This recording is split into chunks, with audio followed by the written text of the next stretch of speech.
Joel, welcome to the Last Date podcast. Dude, excited to be here, man. Very excited. I'm excited too. You have been on a mission for the last year to find your wife. Yeah, that's right. And you have literally become the test subject for a podcast called Wife or Bust, where you and Chris Bates, a dating coach here in Austin, sit down and talk about your experiences on Hinge and the wins, the setbacks, and everything you've learned along the way. So I'm excited to hear about that journey and definitely the insights that you've learned so far. Yeah, man. And I want to start with the very beginning. How did this adventure start? Yeah, man. I'm originally from Reno, Nevada. Born and raised, went to the University of Nevada, started my business over there, started multiple businesses over there. And around 2024, my business partner and I decided to separate. And I was sitting there one day at my condo. You know, I had my own condo and I had my own office and, I was making good money and my business was growing. And I was just like, this isn't where I'm supposed to be, and all my family's there. Like, I'm a fourth generation Nevadan. It's like, I take pride in being a Nevadan and I loved being there. And I was like, nah, I'm supposed to be somewhere else. And one of the main drivers of coming here was I felt at that point in Reno was about maybe 500,000 people. I felt like I started becoming the big fish in a small pond. And I had tried dating there and it just wasn't successful. And I was in some long-term relationships a couple different times while I was in Reno, but just nothing ever panned out. And I just felt like I wasn't meeting the person that I'm like, man, this person is like the other half, or, whatever people say. Like, I just wasn't making that connection. So I made the decision to come over here. And I was like, I feel like this is where my wife's going to be. Bigger city. There's a lot of things that check the box in terms of I have 3 non-negotiables when it comes to finding a wife. Okay. One, that she's a woman of faith and believes in Jesus Christ.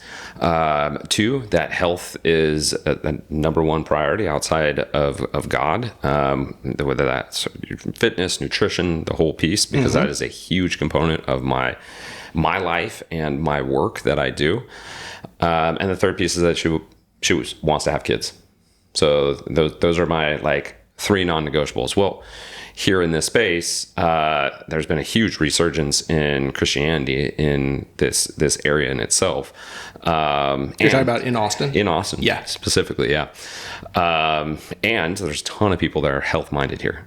So I'm like, okay, that checks 2 of the biggest boxes here. Yeah. And I found, even just talking to a lot of women here, a lot of them are like, no, I want to have kids and I want to homeschool and I want the homestead and I want and I'm like, dope. Yes, that's all I want to as well. So. And how old were you when you moved to Austin to start this? 39. 39. Yeah, okay. yeah. And when was that? That was 2024, end of 2024. Okay, so pretty recent. Yeah. I moved here in September of 2024. Okay. And even when I first got here, I started dating a girl who I was like, oh man, this has a lot of potential here. And that fluttered out real quick. It went from to the point of her at one point being like, oh man, you're like a real man. Like you're the man I was looking for, to calling me up and being like, sorry, no, I can't do this. What happened in between? Great question, man. Okay. How long was that relationship? We were only dating for maybe a month, and things were progressing. She had invited me to her birthday, and everything was all great. And I was back in Reno, and my dad actually had a skiing accident. He got paralyzed. Oh my God. And she initially was super supportive and had called me. I noticed you're at the hospital. Is everything okay? I'm like, my dad's paralyzed right now. No, things aren't okay, but thanks for checking in on me. And my dad had to have all these surgeries and everything else. And, thank God, he's walking again, which I didn't think was going to happen, because when I first got to him on the ski hill, he couldn't move anything. Wow.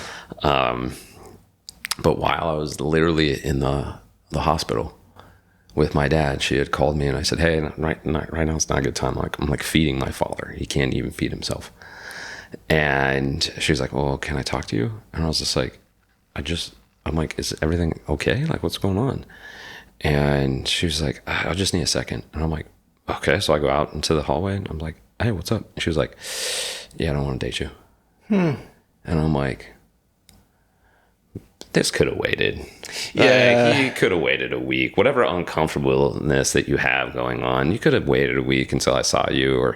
And I was just like, okay, that was your decision. And I was like, cool, you have anything else to say? She was like, no. She was like, do you have anything to say? And I was like, I didn't have a say in the first place. That's a rough start to... That was my beginning of dating in Austin. Okay. So then how did you get to the point where you wanted to take this experiment and date so intentionally that you have Chris Bates guiding you along the way? Totally, man. You know, as a businessman, I know, like with anything, okay, how can you have a bigger outreach? Like how can you market yourself bigger? Yeah. And talking to Chris, he was writing his book and everything else, and I kind of started throwing this idea. I was like, hey man, we could actually help each other. You could market your book, right? And you could be the author and the coach who's helping me walk through this experiment. Mm-hmm. And we talked about it a little bit more, and then we're like, yeah, you know, this is going to work. Like, let's do it. And so we made the decision to do it. And that was the beginning of going like, all right, well, let me get myself out to a bigger market. And then also, all right, you're a dating coach. I'm a coach myself. I'm not professional when it comes to dating. Tell me what I should do. And so then I just followed all the things that Chris told me to do inside of his book, The Dating Edge, and I followed it. And it was actually such a good experiment for myself, and a lot of growth edges that really got pressed and pushed. And I went on maybe total through the whole experiment, I went on like 8 or 9 total dates. Okay. And I find out like from other friends, like they're like, oh, I'll go on 2 dates in one day. And I'm like, what? Mm-hmm. I'm like, dude, no way. That was intentional, right? That was part of your approach? Yeah, my approach was being able to go, hey, I'm dating with intention here. And so if I'm in dating with intention, and again, I came back to like business kind of mindset where I'm like, okay, do I know my ideal client profile? Like, do I know what I'm looking for? And am I presenting myself so clearly that anybody who would come to my website or my landing page would be like, oh, no, that's not what I thought this was going to be, right? And when you say web page or landing page, you're talking about your online dating profile. My Hinge page profile, right? Yeah. And I probably spent 12 to 15 hours on my profile. I use ChatGPT to be able to run through this whole matrix of like, hey, here's who I am. I download like all these different like documents of, you know, my perfect day and, you know, what I'm looking for in a wife and all these different things for it to know. I told it my podcast and everything, so it could just draw all the information. Mm-hmm. And then I limited down in terms of, you know, the prompts in there, and then the pictures, and then the videos, and the whole thing, man. And I even like created an Excel sheet. And so I tracked all like, you know, people liking my page, me liking others, me sending out roses compared to not sending out roses. Wow. You really had this down to a science. Dude, I'm glad I did it. And it was quite exhausting, you know? And I'm sure people are listening like, whoa, dude, that guy's super analytical. This is correct. I am. And it got exhausting at times. I mean, add in that my dad was paralyzed. I just moved to a new city. I came with nothing, you know, mm-hmm. Like I was trying to figure all the different things out. I was dealing with a couple different injuries that were going on, different changes that happened in the business suddenly. So there was just a lot of different pivots and changes that caused some stress there. But it was a really good experiment to be able to see like, oh, so this is what's going on in the dating game here, mm-hmm. You know? And it was really intriguing, man. I want to dive into what you learned about optimizing your profile and what worked and all of that stuff. But before we even get there, I want to start with the broader question, which is, I don't meet a lot of men who are dating intentionally to find their wife. Yeah. Why are you intentionally dating to find your wife? Yeah, I think it's so interesting because other people have said that, and I believe men truly want to find a wife. Most of them, I think they're scared to say it out loud. Okay. I know it was even hard when I first started this off of like saying like, no, I'm looking for a wife. Because there's this part of me like, well, that's kind of desperate, Joel. Like to say like, oh, I'm looking for a wife.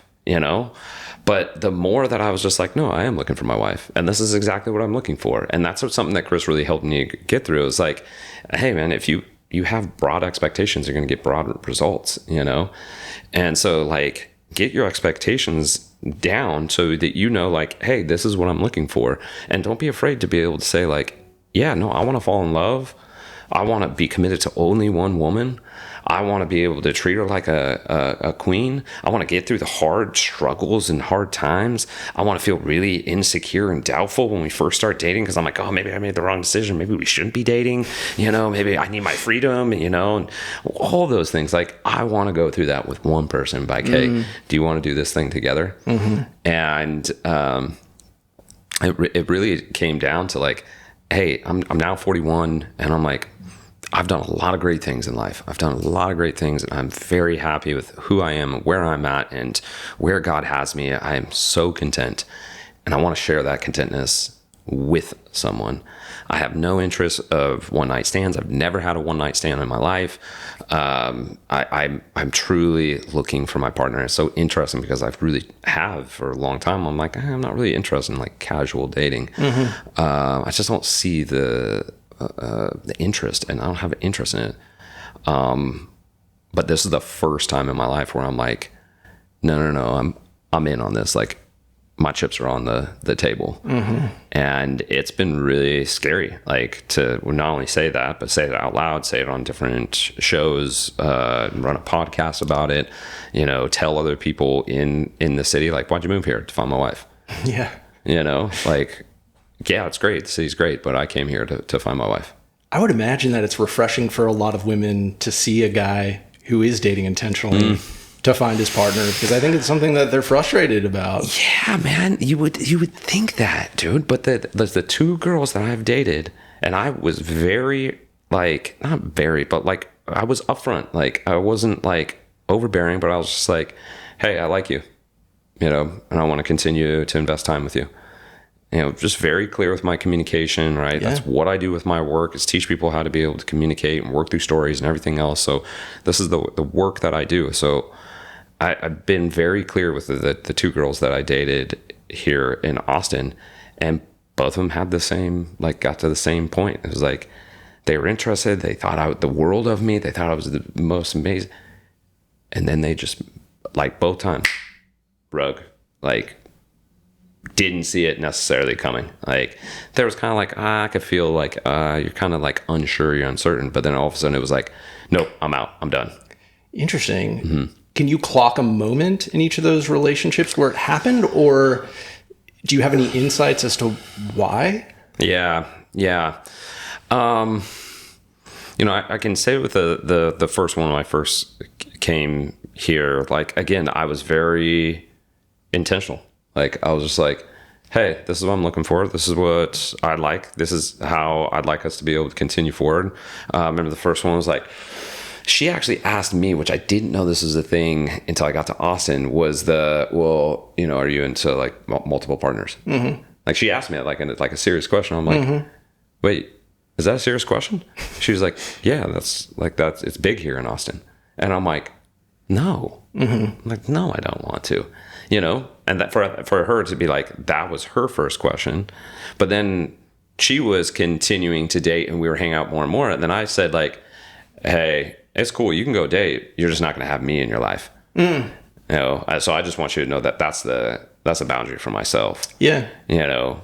And I held that firm. And then we had like I told her that, I'm like, hey, listen, like, we can go on this date, but just know, like, after this date, like, my expectation is that and this is after like a month of hanging out, so forth. This one, like, hey, first date, you need to be exclusively mine.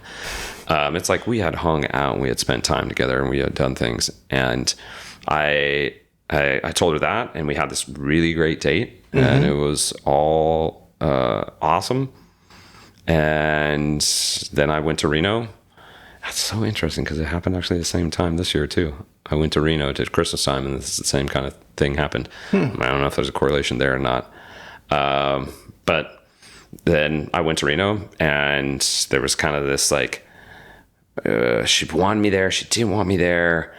And like, I even mentioned like, hey, I'll fly back to Austin to come hang out with you for a couple days, because she wasn't going to go home to family. She wasn't going to have family. I'm like, listen, I can catch a flight and come back. Like, the money's not an issue. Like, I'll come and hang out with you on the weekend. She's, oh my gosh, I love that. And then I was like, okay, cool. So what about this day? And she's like, ooh, I have plans on that Saturday. That was my first, like, I was like, hold up. Did you not just hear what I said? Yeah. Like, I'm going to fly, because I was in San Francisco at that time. I'm going to fly from San Francisco halfway across the United States to come hang out with you for a weekend. And you just said, oh, I have some plans. There's a party that I was going to go to that weekend. And I was like, am I missing something here? Was that also about a month into the relationship, or? Yeah, that was about like a month. Both of them were kind of about the 30 to 45 days mark. Okay.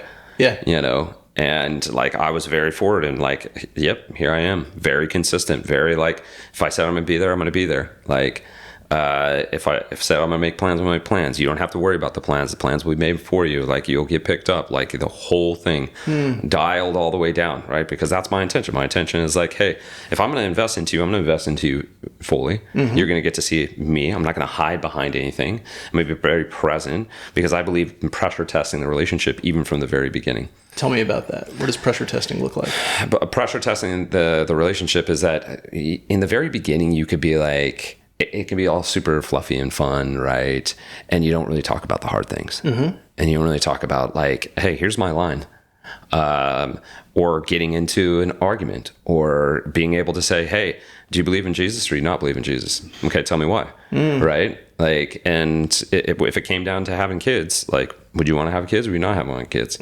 Like, let's put a little pressure on this thing and test it out. And one of those pressure tests was like, cool, you need me there?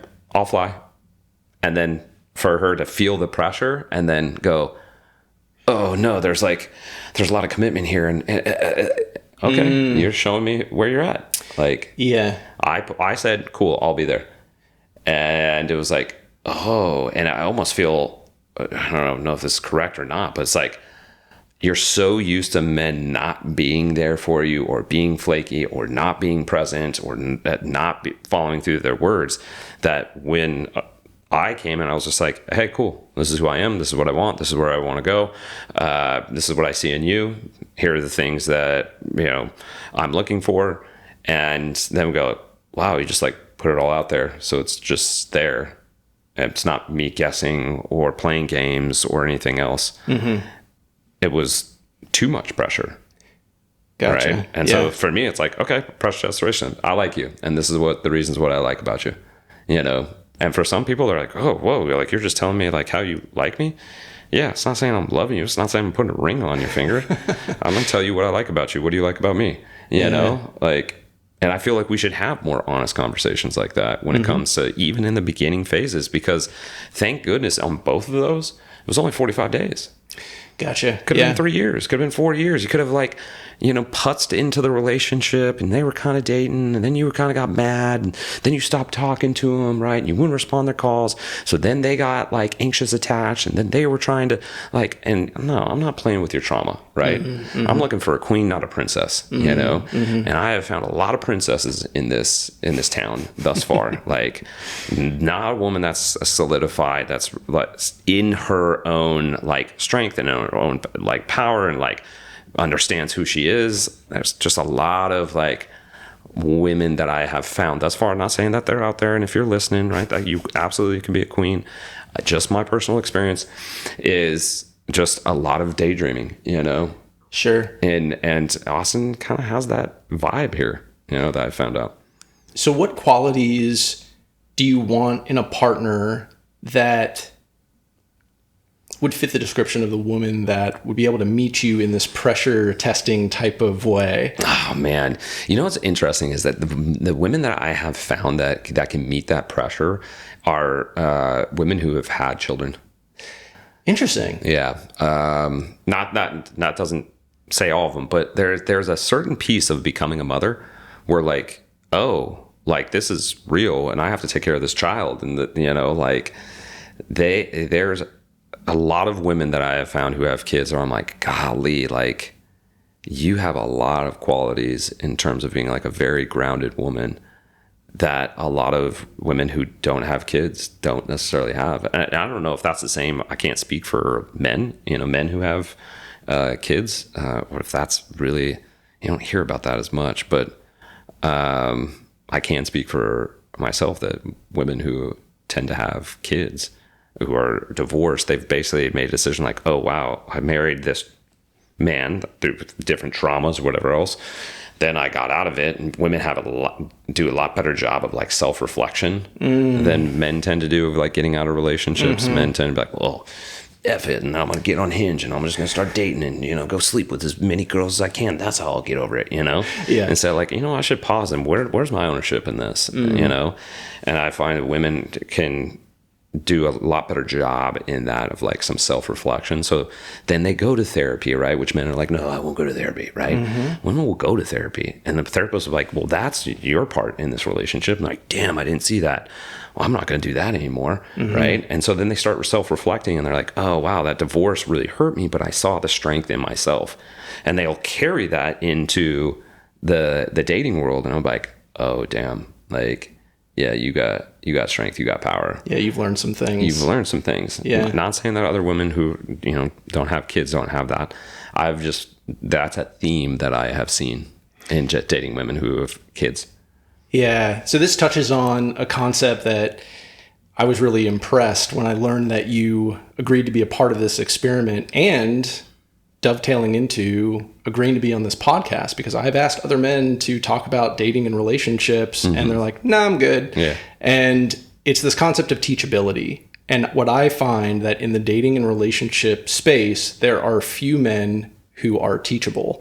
And that, that formula is open to learning, times open to change.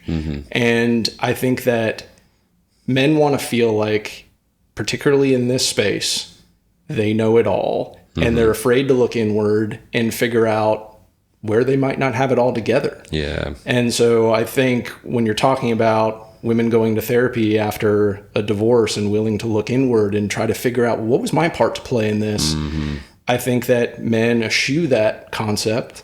And I know that when I have reached out to men for my matchmaking service, for example, they push against, they're resistant to the idea of, and they've even told me, because I've asked for feedback, they're like, I don't want it to feel like I need help dating. And I'm like, okay, well, then don't date the most beautiful women in my database that I have. And I'm like, okay, like go do it yourself. Like, I don't understand why they're shooting themselves in the foot. And man, there are a lot of different topics. And I talk to a lot of women who are frustrated because they tend to date men who have not done internal work and they're not actualizing their potential in terms of emotional growth. 100%, and 100%, this is going to be a topic that hopefully will get men interested, because if I start talking about attachment styles and you need to like look inward, like they're already tuning out.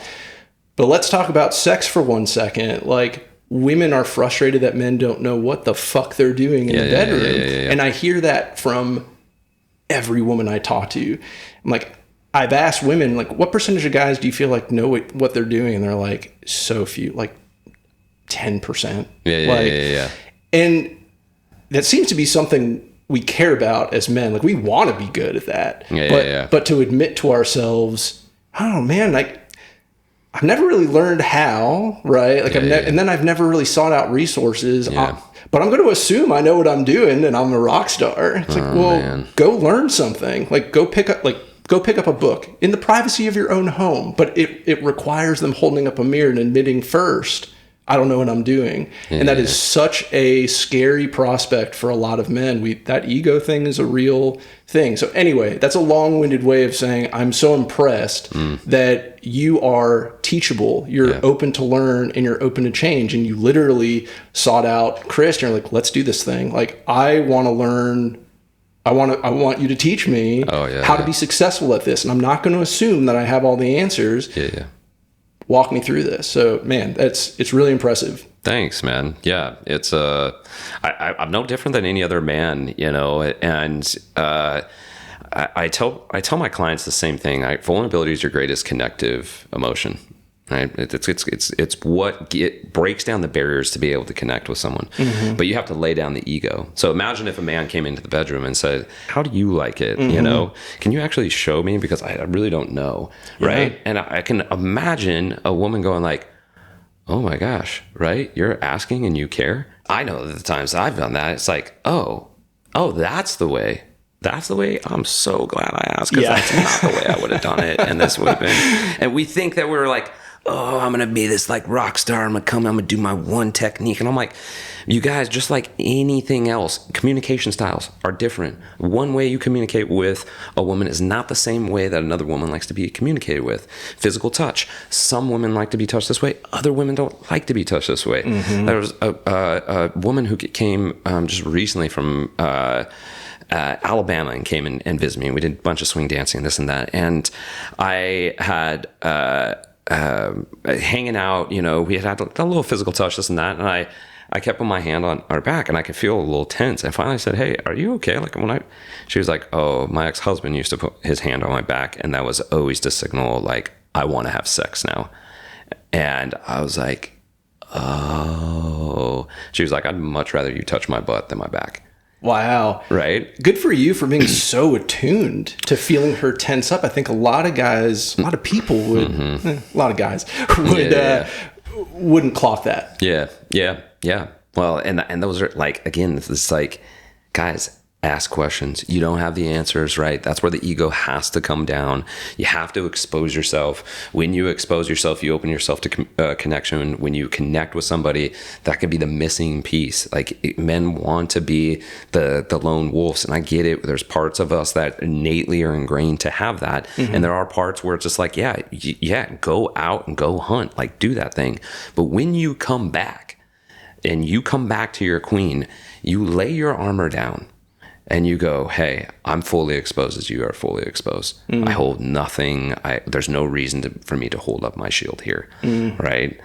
And I have found the times that I have let down that shield, right, in front of women here, they're just like, "Whoa, like you're just going to do that? Like that's how you're going to be? Like I don't know how to handle this." Like, and I see him like backpedaling on up. Right? Yeah, interesting. And it's definitely something I've like taken forward in dating here in Austin. Is like, okay, is it me? Do I need to tempo this a little bit, or do I just need about, hey, the right woman's gonna go, "Yeah, I got you."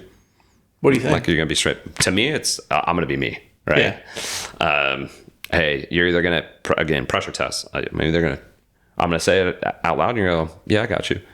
Or they're gonna be like, "Ooh, right?" And I'm like, "Cool, you've told me already. Like you've told me enough of what I need to know." Yeah. And there's no judgment, right? I heard a quote the other day: accept people the way they are, and place them where they belong. Right? Accept them the way they are. You're this person, right? Yeah. And place them where they belong. Too often we're like, "Oh, I accept that person, but I place them in my inner circle." Yeah. When it's like, "Oh, no, you still can accept that person, but push them on the secondary or tertiary circle." Sure. Right? Because there's a difference of, I was just explaining this to a client the other day. It was like, there's a difference of, I want to hang out with you and it doesn't matter what we do. Right? And I want to go do that thing and it's okay if you're hanging out with me. Right? Yeah. And that's where we go, oh, well, if I'd rather like do the thing, and you can come. But if it was, we weren't doing the thing and it was just us sitting down and around, and it's like, I don't think I'd really want to spend that much time with you. Yeah. Like, then don't invite them to that personal stuff. You know? Invite them to the things that you're already going to be like, hey, I'm going to take a, run on Lady Bird Saturday at 8 a.m. I'm going to do it with or without people. You want to come? You can come. Mm-hmm. But then after that, like, I'm done. Yeah, right? I get you. I heard a guy who's a dating coach on Instagram talk about his litmus test is, would I go to brunch with her? And the idea behind that is, like, brunch is a production. Like, you got to sometimes, like, wait in line. And brunch is not like a 20-minute thing. That's like a 2-hour thing. And he's like, if I'm not willing to sit down with this person over brunch, I probably shouldn't be sleeping with her, or I probably shouldn't be investing a lot of time with her. So I thought that was an interesting litmus test. I think we should all have those things, you know? Like, like, what I learned through this experience is, like, cool, know where your boundary is for yourself. Because boundaries are to keep you in, not other people out. And so when you set your boundaries of just being like, oh yeah, this is my boundary. Because trust me, there was multiple times being on Hinge where I'm like, oh my gosh, that girl is smoking hot. And then I'd look through their profile, not a Christian, right? Doesn't want to have kids. And going outside my boundary, like, well, maybe, nope. Immediately, all the other things could be on there. Like, I love this and that. And I'm like, I love that and I love that. But my boundary is, if you don't got those three things, right? That's the foundational things that I'm looking toward to set a life together. And if those three things aren't there, I got to pass. If I'm talking to you for the first time and those three things aren't covered, I got to pass, right? And I just got to move on, keep myself within that boundary. That takes discipline, because there are a lot of shiny objects out there, particularly in Austin, and particularly when you're online dating and you're seeing beautiful woman after beautiful woman. Yeah, they're all over the place, man. Yeah, so it's hard to say, these are my deal breakers, I'm not even going to go there. Yeah. Which brings us back to your intentionality of, instead of going on 2 dates a day like some of your friends are doing, tell me more about your strategy of choosing. How did you choose? Other than was it literally just those three things where, like, they have that and I'm attracted to her, let's go? Or were there other things that you were vetting before going out on a date? Through this process, I learned to vet more and more and more. Because initially it was like, oh my gosh, man, there's a lot of, like, decisions to be made here. And then you start getting into conversations, and now I'm like managing multiple conversations. Yeah. And I'm like, wait a second. And so then I found myself realizing, like, oh, wait a second, like, I'm not interested in this person because I'm not waiting for that message to be returned. And so that was a kicker for me. Chris also had me go, and people are questionable about this one, is he's like, only give roses, don't give likes. Because what a rose does is you have to pay for it, right? And so I had to pay for a rose. So now it's saying, like, I only have a limited amount of roses. Yeah. So I have to be then very specific of, like, well, do I really like this person enough to give them a rose? So that helped to vet, like, bring things down for me as well. And some people are like, well, particularly guys, because here we go again with vulnerability and the ego. Oh man, that seems really desperate, bro. Like, send in the rose. Like, come on, dude, you got to play harder to get on that. And I'm like, yeah, but if I like them, I'm just gonna say that I like them. Like, whether it's a like or a rose, what does it matter? That's so interesting, because it sounds like, instead of sending the rose as a means to get them interested or get their attention, it's a means to determine whether you're interested enough in this person to invest. Yeah. I've never heard that take before. That's very interesting. It's the same thing. It was the same kind of boundary. Like, hey, here are my three. So I just kept creating more and more boundaries so that I didn't pull myself off, because I guarantee there's so many people that are listening that are like, oh my gosh, I saw the signals super early on in our relationship, because I've worked people through their different stories, and I go, okay, this is over, the divorce is over, the whatever's over, and I go, cool, be honest with me. When did you know this person wasn't the one? Be fully honest with me. People who had married for 18 years, they're like 14 months in. Oh wow. I mean, it's actually a lot sooner. And if everybody was actually honest, everybody had to drink the truth serum, they would know They were like, this day, at this moment, I knew. Oh, and then I reconvinced myself, right? I was afraid to be alone because I hadn't dealt with my trauma. And so throughout, obviously being 41 and being through different relationships, I've probably been in 9 or 10 different like relationships, right? Actually dating. I realized like, oh no, Joel, you just need to set up different boundaries so you don't go outside those boundaries. And so little things like the roses or little things about, hey, this is what I'm looking for. And I started niching things down a little bit more too, where I started going, okay, you know what? When you start talking to more than 3 people, you pause your Hinge. So now my Hinge is paused, so there's no more distraction. There's no more inbound, there's no more outbound. I'm not looking, I'm going, hey, I'm just talking to these 3 women, right? Because again, shiny object syndrome. Like you're talking to people, like, oh, that seems cool. Oh, dang, she looks really good. Or, oh my gosh, we share the same thing. We want to go to, Cabo San Lucas and drink beers on the beach. Oh my gosh, she has to be the one. And meanwhile, this other girl was like, wow, we were talking. Now, what's up? Like you just went dark, Yeah. And this is what puts a sour taste in so many people's mouth because, listen, nobody likes to be rejected. It's even worse to be rejected and not know why. Sure. Because everybody that what we called was close the loop on, I had a 24-hour, again, boundary. After the first date, I got 24 hours to make my decision. Second date or close the loop. Interesting. And it was either text message, phone call, face-to-face. I did one face-to-face after going and having a date in Denver. And then she decided to fly back with me on the plane. And I knew on the plane, I was like, no.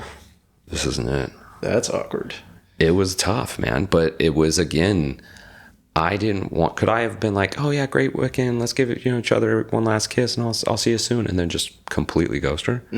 Nope. I said, hey, this is really hard for me to say because I think you're really an incredible woman. But there was a certain emotion that I was looking for all weekend in Denver. I just didn't find. And I don't want to waste your time and I don't want to waste mine. And she thanked me, as heartbreaking as it was, for her.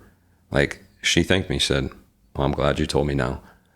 It gives me the opportunity to be able to heal on my own. Yeah. Right? And yes, was it awkward? 100%.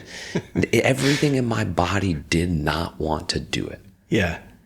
Face to face after a weekend, she was so happy. I knew I didn't want this.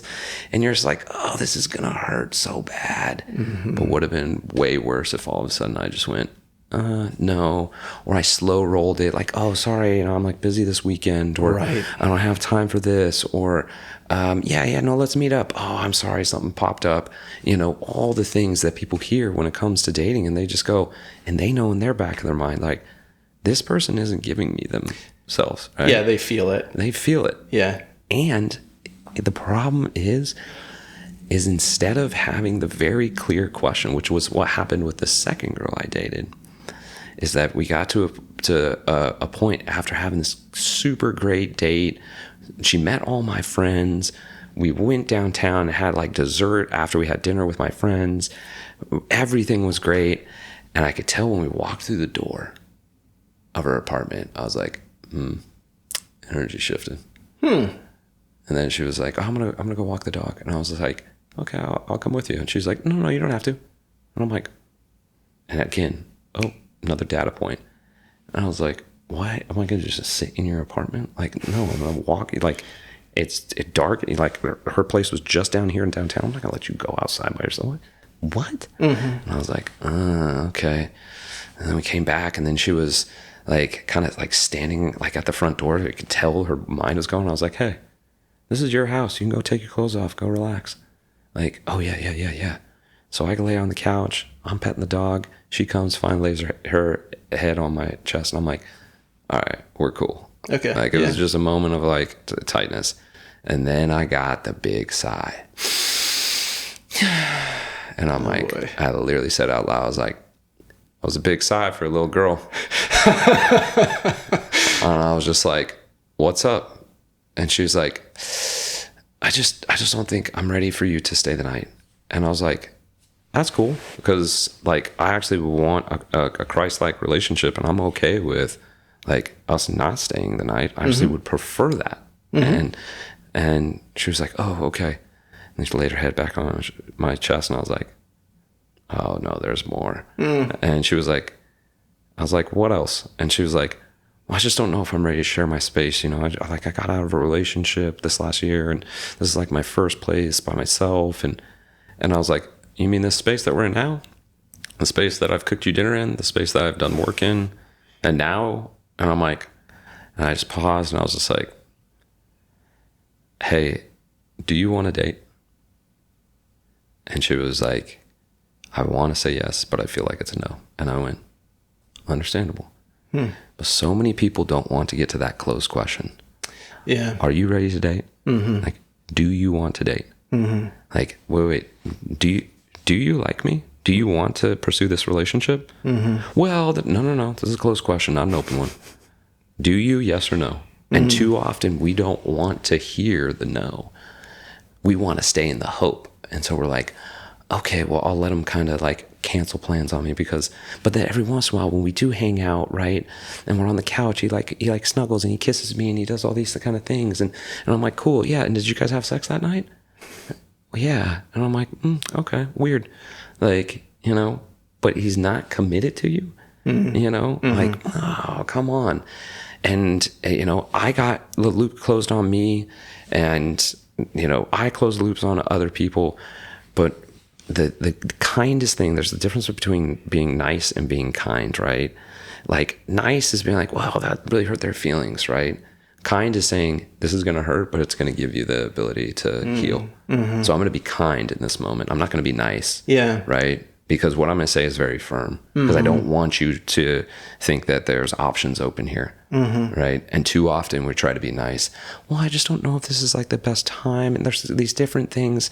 And, you know, the very first girl that I dated, she was saying stuff like that.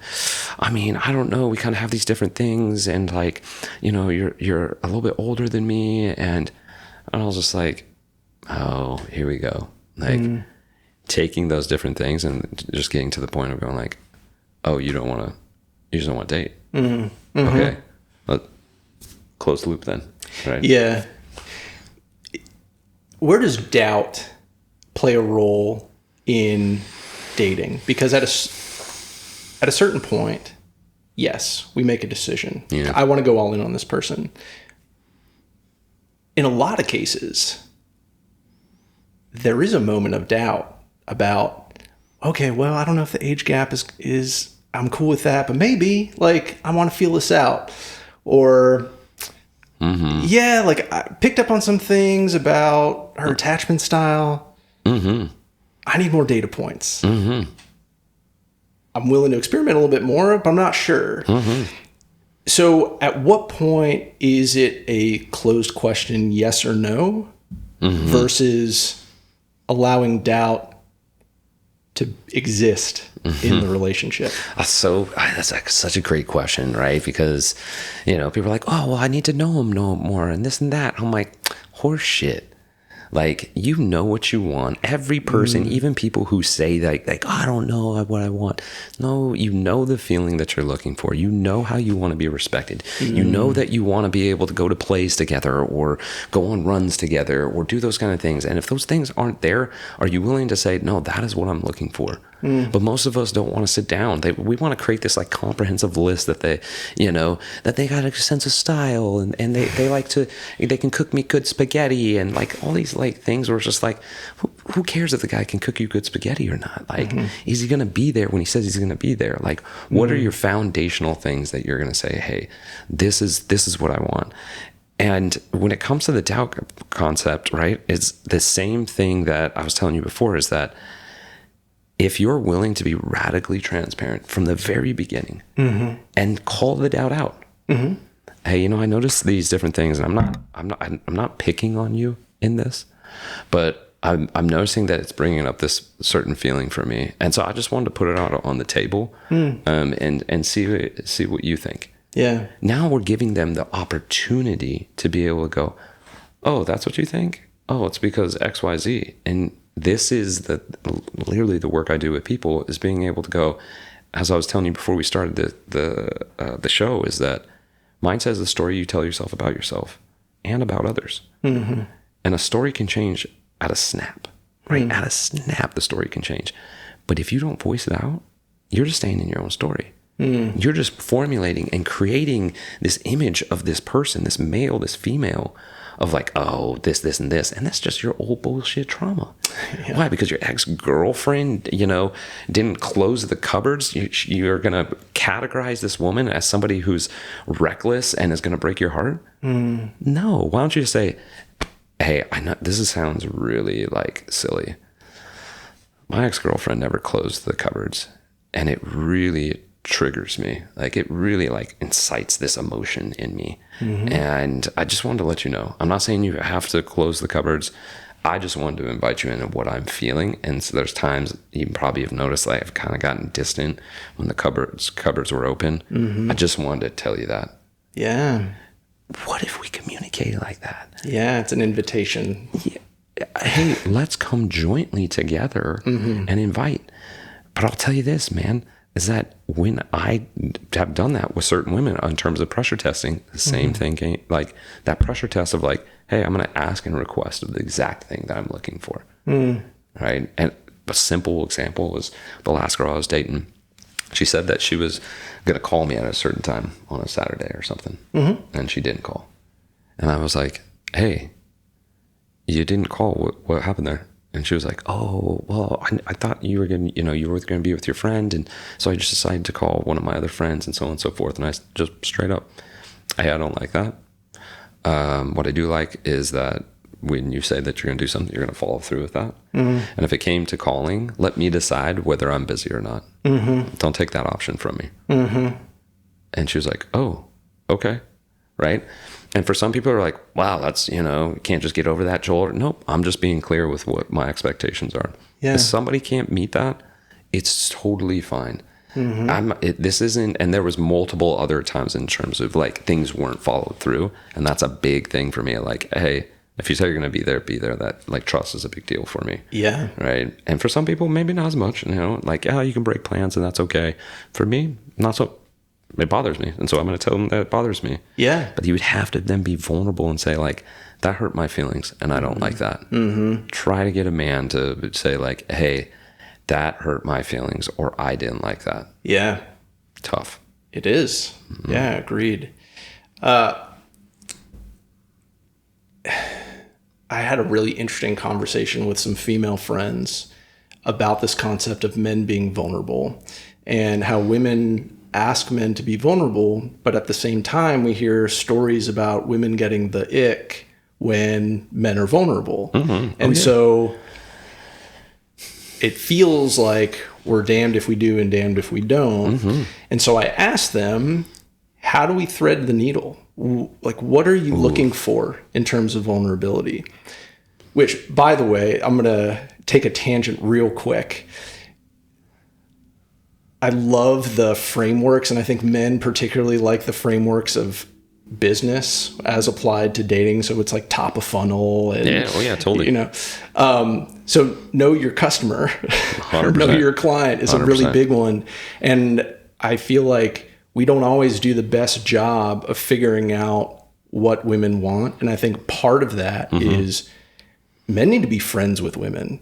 Because you'll get the behind the scenes, not just the surface level answers, but you can get into the details of what do you really want, And so I'm fortunate that I have some really great female friends and I could ask a question like, really, how does a guy thread the needle? What are you looking for? Yeah, that's great. So the story that one friend in particular told me was about a guy she was seeing who, in the moment of sleeping together, he came very quickly and he started crying to her about what had happened. And he's like, hey, like I'm just really upset about this. And this is something that I've been dealing with a long time and blah, blah, blah. She got the ick. And so I said, is there any way that this guy could have been vulnerable with you where you wouldn't have gotten the ick? And we kind of teased it out over, like, it took some iterations, I'm so right? interested. I'm so interested in hearing this, man. So there were two things that came out of that. Okay. One was timing. So in that moment, he was just kind of vomiting his emotion over her, Sure. whether she wanted it or not. Sure. If he had, according to her, if he had waited till the next day to say, hey, so last night, something happened. Do you have some space for this right now? Like, something kind of bothered me. I want to talk to you about. Sure. And so instead of forcing the emotion on her, inviting her first to participate and then saying, hey, so I have this issue. It's come up before. I'm a little bit embarrassed by it, and I just wanted to let you know. So timing is a big factor. And the other thing she mentioned was, I want to feel like he's not falling apart where he doesn't have the ability to handle any of it himself. Happy to support him, but I don't want him just falling apart in front of me, because ultimately women want to feel safe. 100%, and so if a guy 100%. doesn't have the ability to manage his emotions and deal with things in his life, I can see where that would be a big turnoff. So those were the big takeaways, the timing and the perception that this guy can handle it himself. He's just asking for support and he's making an invitation. That's so interesting, man. I like the first thing I always think of is, like, usually from the work that I do, it's never the one thing, right? So when people say ick, I'm like, no, this was you categorizing and databasing a lot of different things that happen. So if this guy in this moment showed that, he was already showing different moments beforehand, right? Likely so, yeah. And so if he was already showing that, one, why'd you get in bed with him? Right. I'm not saying that you should or shouldn't, sleep with somebody. That's all preference. But what I'm saying is, like, that's a very deep level of connection. Right. And so if you knew, like, hey, the type of man that I look for is a man who can be vulnerable, but also firm. Hey, this is what I'm looking for. And I'm going to say that I don't like this. And again, I'm going to tell you, hey, I don't like this. And this is what I like. That's being vulnerable without saying, like, I just hate it that you do these things and it just makes me feel so sad all of the time. Right? Yeah. And guess what? Ladies, men, there's a guy who does that and there's a woman who loves that. Right? Yeah. And so this also, because I want this to be very clear too, because I don't want other men to think like, oh, I can't, like, come and feel really insecure about it and be able to express my emotion. And just not to that woman. Right? To another woman, they might go, oh my gosh, come here. Like, I got you. Right? Yeah. To this woman, she was like, I need a little bit more firm emotion, right? Than this, like, supple emotion. And that's okay too. Right? And, also recognizing for her is like, when did he start showing that? And where was your boundary? When did he start showing the intensity and the vulnerability? Yeah, the vulnerability, the emotion. And you're like, wait, is my boundary, what type of man am I looking for? Oh, no, I'm looking for this type of man. Oh, but he has XYZ, right? He has a great job, or he's, playful, or he's these different things. And this is where I think a lot of women can get themselves into trouble too, men as well, of being like, oh, I'll allow too many, like, things to slide. And so it's being able to recognize, hey, what part of this is showing to me that there's still something unresolved within me. And again, what I've told you before is, like, relationships have been my greatest growth. Like, that's where I've had the greatest growth in my life, because these women showed me things of, like, oh, dang, that's not healed. In 2020, when I had a ring and a house and I was going to marry this woman, like, everything was lined up. She had 2 kids, she's an incredible woman. She was a doctor, made plenty of money, like, just like all sorts of, like, great things. In 3 days, God came and intervened that, like parting the seas. We had a house that we did a full price offer on. It had been on the market for 6 months. We're like, we got this house. Like we had all the money. We had a down payment of $250,000. Like we had everything. And we got a call on the weekend. They're like, they reject your offer. I was like, for what? And they're like, they want you to pay the transfer taxes. We're talking like a couple $1,000 difference. Yeah. Of a $750,000 home. Yeah. And I'm like, what? Yeah. And I was like, no, we're out. And I'm like, I had to tell her I was breaking news. I'm like, that's way too weird. Yeah, it's weird. They're tripping over $2,000. Like, we got to just get ourselves out of this thing. Yeah. And I'm like, I'm sorry, but we can find another house. 3 days later, I'm supposed to go pick up the engagement ring from this very reputable jeweler in Reno. I'm driving over there. They call me and they go, Mr. Cochran, we're so sorry, but one of the diamonds isn't fitting in your ring. It was a custom ring.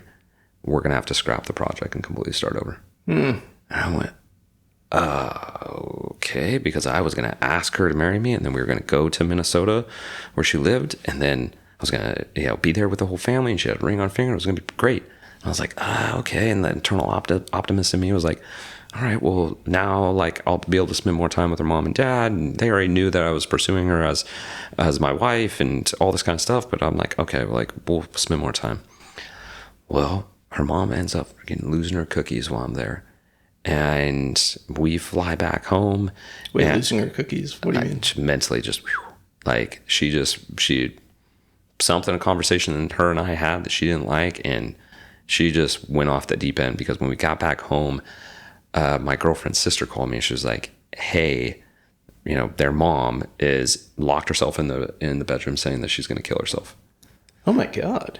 And I was like, well, then you should call 911, because I'm in Reno and you're in Minnesota. Yeah. So what do you want me to do? And she's like, no, she says she wants to talk to you. And can you just give her a call? And I was like, she's crying on the phone. I'm like, okay, I'll call her. Doesn't answer the phone. Call them back. Hey, just let you know, she didn't answer the phone. You should check to see if she's still breathing.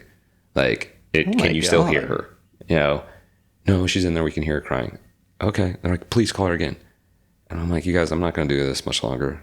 Like, and I called her again. Doesn't answer. And I'm like, I'm done, guys. Like, it's been a long week. Like, I'm done.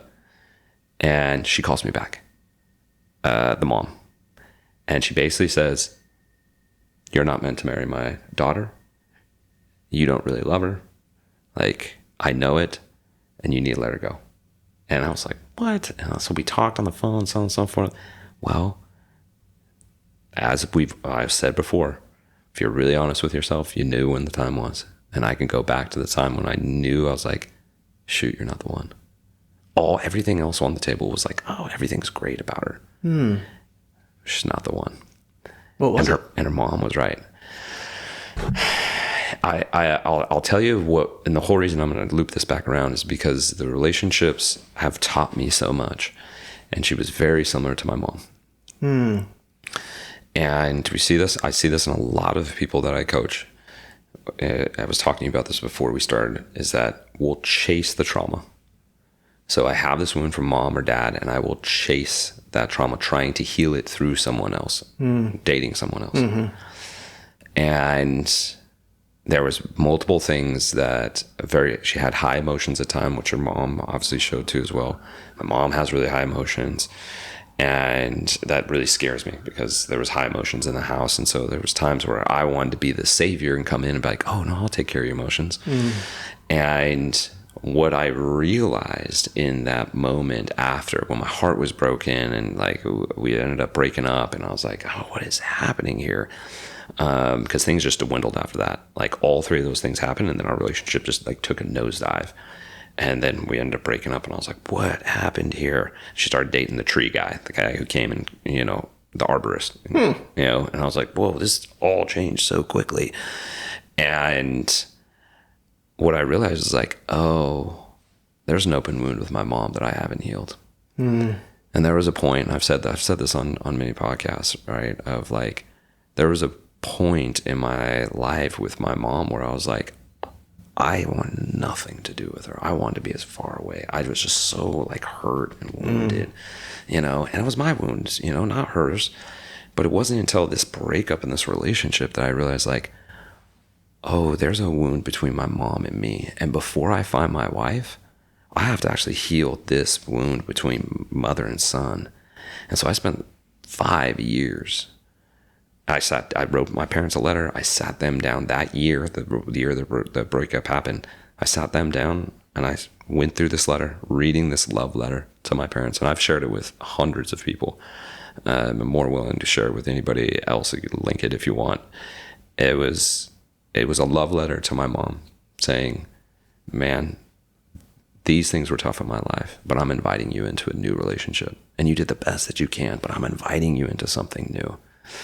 And it was the start there of being able to start healing between my mom and I. And it took 5 years. It wasn't an easy thing.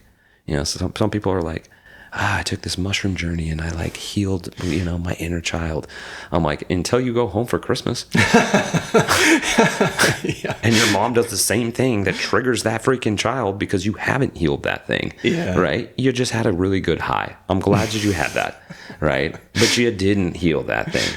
Right? It took 5 years of consistency, boundaries of myself, learning that I was talking about stress inoculation, being in really stressed situations with my mom, breathing and then leaning back and asking questions instead of getting into a fight of like, nope, I'm going to make a statement and how dare you say this or that. I back up, ask questions and like, wow, I'm really glad I asked that question because I learned more about my mom there and I was able to get myself into a more mellow state. I'm bringing this up because relationships, again, if you allow it, guys, if you allow it, they will be your greatest teacher to you. What is this person showing to me that's unresolved or unhealed? If the cabinets are open and I'm getting anxious, that's not them, that's me. You know, if they don't call me back right away, that's not them, that's me. Mm-hmm.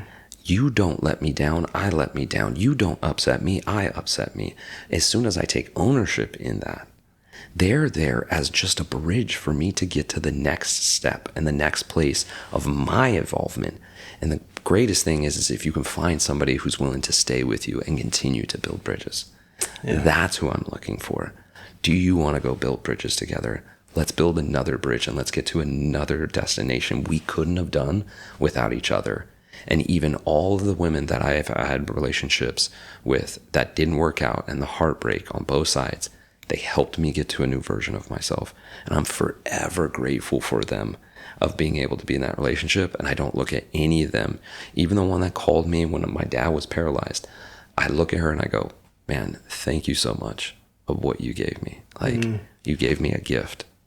But if you don't give yourself the opportunity to back off and go, what are they teaching me? And you're just going, no, you did this. Right. I tell people all the time, as soon as you make someone the enemy or the bad guy or the villain, you become the victim. Every time. It took me about 4 relationships before I realized that there was a pattern and I was the common denominator. Right, dude. Yeah. And then I started doing all the inner work and self-reflection going, oh, yeah, it wasn't all them. I had a major part to play in that. It was me the whole time. Yeah, exactly. It's the best because now you can do something about it. Exactly. Yeah. So has the woman, let me put it this way. So the women that you had dated before, you mentioned that there were similarities with your mom. Yeah. So are you going after a different type of woman intentionally now? Are you done with those particular lessons and you're looking for something different? Oh, that's such a great question. So the whole reason I healed it is because I'm most likely going to attract somebody like my mom. Right? So if I'm going to attract somebody like my mom, I need to heal that relationship between my mom. Yeah. So I used to not be able to, if my mom touched me, my skin would crawl. I can hold my mom's hand. She can loop her arm through my arm. Wow. We can have deep conversations. When my dad was paralyzed, she was on me and I had 0 emotional trauma reactions and everything else. I was just there for her. I got you, Mom. I'm here for you. So by being able to do that, maybe I find somebody just like my mom. Maybe I don't. But what I do know is that I've healed that wound between my mom and I. So if she comes in and she feels those different ways, hey, that's not going to trigger me the way it did before. So now I'm okay in this. And I can also, which is something that I've dedicated myself to over the last 2 years, because 3 years ago I dated a woman who had a ton of potential, who I really like. We had a ton of fun together. She was Christian. She was into health, wanted to have kids, all the things. And I wasn't vulnerable. I had my fears, and I wasn't 100% transparent with her. And eventually she's like, yeah, I'm done. And her own traumas came up, and she just was like rug right from underneath me. Like, things were going good, but I wasn't being fully transparent. That was too scary for her. She was like, nope, I'm done. I'm out. And just bounced out. Completely bad. And it broke me. I mean, it shattered me. And what that relationship taught me was like, oh, I need to just allow myself to close the loop for myself. I need to just feel this emotion and be sad, because all the relationships before, I'd always try to win it back. Okay. I'm like, yeah. And that was my anxious attachment. Like, Yeah. I wanted the relationship, not the girl. Right. I wanted the relationship, not the girl. Yeah. Because I already knew, like, I don't want the girl, but I want the relationship. I want to know that somebody cares for me. Right. Yeah. And so what that taught me was not only that, I just needed to like sit there and learn how to be rejected and not have an option of being able to return. Like, it's over. Loop is closed. Right. But it also taught me to be radically transparent. I went, no, from here on out, I'm going to be radically transparent. Meaning, I'm going to make a 100% request, right? And be okay if someone rejects me, right? Because how am I supposed to have the relationship I want if I don't ask for it? Inside the relationship, if I like things a certain way, can I ask? And they can say, no, I don't really like it that way. And you're like, okay, thank you for letting me know. Right? Is there another way where we can meet halfway? I can meet you here. Is that going to work? Yeah, that's going to work. Okay, cool. Yeah. Right? But I've realized, like, I have to make that ask, and I have to be vulnerable, and I have to put myself out there. And I've done it in the last 2 relationships since I've been in Austin. I'm like, no, I've made this commitment to myself. Again, a boundary where I'm like, I'm going to be 100% transparent, and I'm going to be 100% vulnerable, and I'm going to be 100% ask for what I want. And I've done it. And they felt it was like, oh, wow, this is too much. Again, their stuff, not mine. The right woman's going to be able to go, I hear you. I respect that. And I'm going to respectfully tell you I can't do that. Or, you know what? Thank you so much for telling me that. I 100% can do that for you. And I expect the same thing in my relationship from the other woman as well. It's like, hey, radical transparency. If you can't do that, then that's going to be a no-go as well. Yeah.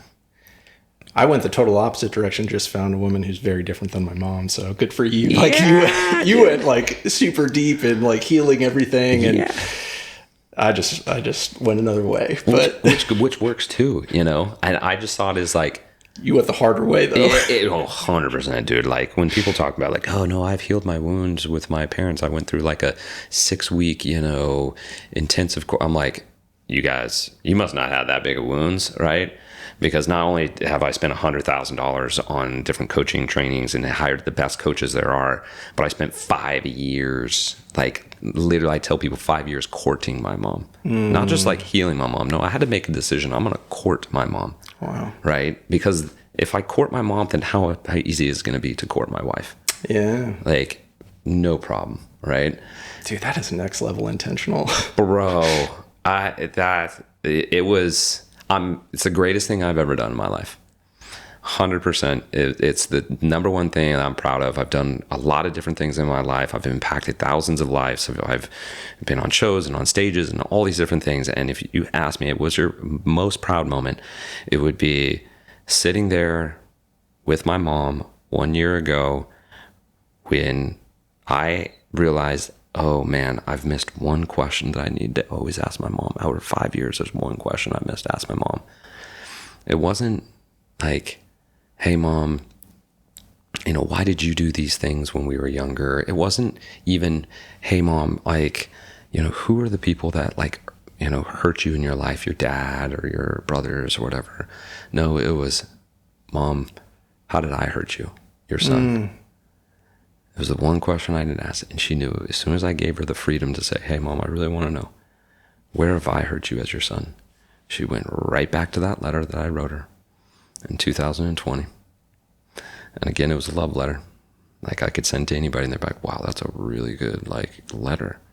But her story at the time, she wasn't ready to receive it. She took it, she put it in an envelope, she wrote nuclear on it. And she said, I was hoping that you were going to find this at some point. And what I realized is like, oh, wow, that was a very wounded moment for my mom. And I didn't try to defend it. I'm like, that was your experience. That was your experience, Mom. I just reached across. I think this is the first time I've ever said this publicly, but I reached across and I grabbed my mom's hand. I said, Mom, I hear you. And I want you to know how much I love you. And I want you to know that you've made such an impact in my life. And I'm so grateful that you're my mother.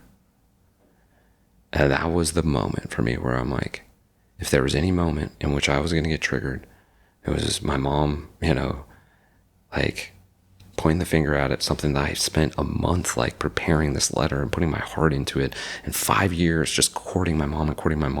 And that was her story. And I went, nope, I just saw my mom as my mom who was hurt and wounded and was able to be there. And I shit you not. After that, we had dinner and we got up. It was one of the first times that my mom, it's been 40 years, my mom said, son, I'm proud of you. Oh, wow. Son, I'm proud of you. And this is where, when I'm looking for a wife, I'm like, you guys, I'm not settling. Not at this point in my life. Not everything that I've done and everything I've invested in, everything that I've done. No. I know my boundaries. I know what I'm looking for. I'm not looking for perfection. And she's going to be broken just like I'm going to be broken. But I know what I'm looking for. And I'm okay if that takes the rest of my life or I never find her at all, right? I always have myself. I will always have the Lord, and I am solidified in that. I'm content. That is when people are attracted to us, is when we're our whole selves. That's it, dude. So I'm confident. Well, dude, we're gonna see, man. I have definitely stepped off the gas pedal after Wife or Bust. It was just so much effort and so much things. I just, after I closed the loop with the last girl, I ended up closing the loop on like a whole plethora of things. I realized I was just energetically open. I called like an ex-girlfriend, which we still had communication with, and I said, hey, we got to close this loop. And deleted her number. I ended up going through my entire phone book, deleted all of my ex-girlfriend's number. I'm like, why do I even have their numbers? Delete it all. Then like I went through my Instagram. I was like, why am I following all these people? No, unfollow all of these people. I brought my Instagram from like 1,800 to 300 people that I'm following. I deleted 16,000 text messages. I was just like, no, like clear the space. And there was just this part of me that was just like, oh, I just need to clear this space. And now, like, whether it's this moment's going to come or it's not going to come, I just feel so content now, where last year I really put the effort in. And, I'm sure you've heard it before too. It's like, oh, you just need to, just let them come to you when you least expect it. And I'm like, you guys, I've done it all. I'm 41. There's been times where I'm like, yeah, I didn't expect it. It didn't come. I pushed in. I put all my effort into it. It didn't come. You guys, it's going to come the way it's supposed to come, right? And there's no particular way. And there's not a certain person or a certain place. Like, just let it come as it's going to be. And that's when it happens. That's when it happens, man. I mean, who knows? Who knows? I don't know, man. Well, I would be remiss if I didn't ask, what were the things that you put in place in your online dating profile that were successful? Because you sounded like you really did have it down to a science. Oh, yeah, for sure. You worked on it with Chris. Yeah. And I don't want to end this podcast before they gotta know. Giving some insight into what you learned there. Yeah. In the end, I think I was telling you this, like I tracked all my numbers and in like a 6-month span or time or something, it was like 400 plus people who liked, or women who liked my page, which is a lot for a man. And I mean, like, at least that's what Chris said. And I mean, it wouldn't be abnormal for me to have 60 like people in my inbox, right? And one of the things I did was, first and foremost, stand firm in who you are, right? Because your quirks is somebody's preference.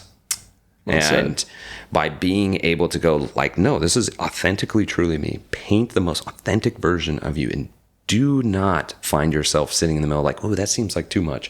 Nope. If you are like, I'm the type of person that wears pasties and, goes to Barton Springs, make sure to show a picture of you in pasties and at Barton Springs, Like, if I have a picture of my cowboy hat because I like going to ranches, I like shooting guns, right? And, like, these are the things that I like doing. So I'm going to be very authentically who I am. I'm going to say exactly what I want a woman who's going to pray with me. Right? I'm going to show my playfulness in my prompts. Spend time on your prompts. That is where 89% of all my likes came from, was good prompts, not good pictures. And I had great pictures. Nice. Like, did you have a professional photographer? Oh, yeah, for sure. Good. Like, running a business, I've, pictures after pictures after pictures of me, exercising, pictures of me in business suits, pictures of me, like the whole gig. So I got to pull from this whole plethora of pictures and be able to go, what are the ones that are most authentically me? And they weren't all professional, because you don't want all professional ones, right? Yeah. You want the ones that are going to also be like, oh, I put a video on there of me swing dancing at one of my retreats with 25 of my, clients, like clapping in a circle while I'm swing dancing somebody. And they're just like, whoa, what's going on there? Why are there all these people? Why are they clapping? And wow, he's a really good dancer, And I did a picture with me and my shirt off, right? Show, if you have an athletic body, show your athletic body. If you don't have an athletic body, show your freaking body, you guys. Like, don't be afraid. The whole like, hey, I'm going to just take a picture of my face and not show the rest of your body. Again, your body is beautiful just the way it is. And somebody's going to go, oh my gosh, I love that body. Show it authentically, exactly the way it is. Right? Not necessarily shirtless, but you're saying just like show your body. Yeah, show your body. Like, right. Listen, in your spandex or in your swimsuit, if you want, whatever your most confident thing is, like, if you want to do that, right? Don't be afraid to show a picture of your entire body. Let's go back to the prompts real quick, because I didn't mean to steer you away from that. So you're saying the prompts is where a lot of the a lot of the likes came from. 100%. Yeah. Can you tell me some of the prompts if you remember? I could grab my phone. I could tell you. So, First written prompt: dating me is like feeling protected, pursued, and playfully reminded your mind with a perfectly timed butt pat. The key to my heart. The key to my heart is a woman who isn't afraid to pray over a meal, laugh through the hard times, build a home on happiness, and makes even the ordinary days feel like the best days ever. So again, talking about, hey, my belief in Christianity, right? Are you willing to, hey, optimism, right? You can laugh through the hard times, right? Make the best day ever. Are you willing to be joyful even in the sorrowful moments? Showing your core values. 100%, right? Green flags I look for is confident in who she is, leads her life with love, isn't afraid to lift heavy, smiles often, values health as a lifestyle, knows when to challenge me and when to kiss me. Which do you think got the most likes? The one that tended to get the most likes was the first one. Jamie is like feeling protected, pursued, and playfully remind your mind, usually with a perfectly timed butt pat. Nice. Right? Yeah. Right. I feel like humor is something that goes over the best on the apps. Oh, yeah. Like the humor and like being able to also show that I have the ability to, here's my leadership as well. Like for men, like you can see as some people will be too playful, and it's like, but where's your seriousness, right? You can be too serious and it's like, oh, where's your playfulness, right? Right. So can you show your leadership in there, both in your photos and also in your prompts, of being able to go, hey, this is where I'm playful and fun, and this is where you also take me seriously. Yeah, and you have both in the same prompt there. Oh yeah, yeah. That's great. So it works out really well. So, all right, and then you've already mentioned some core things that you learned through this process. So, for example, closing the loop. Huge. How to narrow your scope so that you're not distracted by all the shiny objects and the infinite 100%. Options. And you talked about how you match with 3 women and you have conversations with them and you pause Hinge. Yep.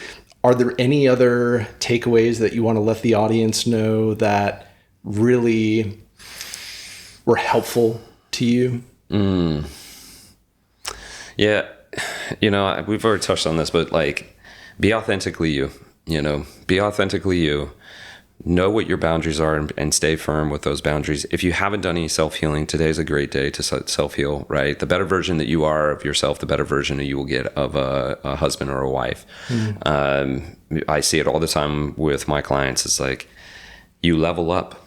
It's like if you first started working out and you're trying to, run, but you're 20 pounds overweight, you're probably just walking with some friends. But then you stay committed and your other friends kind of walk sometimes and they don't walk some other times. But then you start running. And then when you go to run with those people who are walking, they're like, I can't run. And you're just like, oh, well, then I'm going to go over here because I can run now. Yeah. So now you go and you start running with these casual runners. Like, oh, yeah, we run once or twice a week, right? And so then you run with them, but you stay committed. You're like, no, I want to keep running. And all of a sudden you lose 20 pounds, maybe 25 pounds. And now you go from a 12-minute mile to a 10 to a 9 to an 8. And now the casual runner's like, man, you're just too fast for me. So now you join a run club. And you start continuing to level up. It's no different in self-development. If you continue to stay right where you're at, you're going to keep attracting those same things over and over again until you're willing to say, hey, I'm going to pause on all of this. And I'm not just going to be like, hey, I'm going to go read a book, right? No, I'm going to make a commitment. I'm going to hire a dating coach. I'm going to hire somebody to look for me when it comes to my mate. I'm going to hire a fitness coach. I'm going to invest into me and make the best version of me. And right when I'm like, oh man, I feel the pattern, I want to jump back into a relationship, give yourself just a little more time. Give yourself a little more time. The guy or girl that comes into your life, if you say, hey, I need 30 more days, they're going to go, no problem, right? Hey, I need some more time. No problem. The guy who just wants to have you, or the girl who just wants to be there with you, is going to go, well, that doesn't work out for me. Because you're not actually here to be able to like wait for like the refinement of who I am. You just want my resources. Like, you want my resources right now. You're not waiting for my refinement. Gotcha. No, thank you. And even resources from like an energy standpoint. 100%. Yeah. Yeah, physically, mentally, emotionally, cook me dinner, like have sex with me, make me feel important, call me, all of the things. No. You don't get my resources, right? I'm still refining. Like, if you believe you can see what I'm refining into, you're going to be really patient. It's like Bitcoin. You're just going to like, nope, I'm just going to wait. I'm just going to let that thing sit right there. It's only going to get better. I'm not worried about it. That thing is going to keep climbing up, and I'm patient. We men love our business metaphors. We sure do, man. Women, I'm not referring you to Bitcoin, please. That's not it. You guys are amazing. Well, last question. Sure.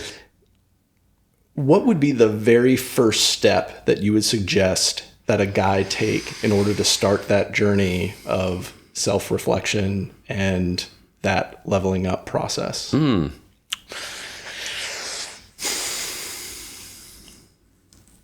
know what I would do? I would have them sit down and write their perfect day. I would have them sit down and write their perfect day 10 years from now. And what would that look like for you? Where would you want to be? And not just the physical things like, well, I want this house. Like, really explain how you feel when you wake up in the morning. What's the first thing that you eat? What's the music that you're listening to? Who's around you? What's happening there? What would make you, if you had all the ability to be able to go, you get all your dreams come true, then make them true and paint that out and start to see like, wait, this perfect day, does that person fit in there? And is that perfect day sooner than later? And if my perfect day is to live in the, jungle, then why am I trying to date a city girl? Like, maybe I should go off and get to the jungle, and then I'll find my jungle girl. And I would just really encourage that self-reflection, guys, of being able to go, what is it that I truly want? Sit down, use AI all you want. Type out what you just write for 5 minutes, 10 minutes. what's your perfect days? And then drop it in chat and say, hey, make this a poetic perfect day. And it will figure it out and write you a perfect day. And then from there, guys, set your boundaries. What do you want? And stay firm in them. Even when the temptation comes and the shiny thing comes, like, you're worth it. And there's somebody out there that goes, man, I love you just the way you are. Right. And I wish that upon everybody. Perfect way to end the podcast, man. Yeah. Thank you. Yeah, dude. 100%, man. That was great.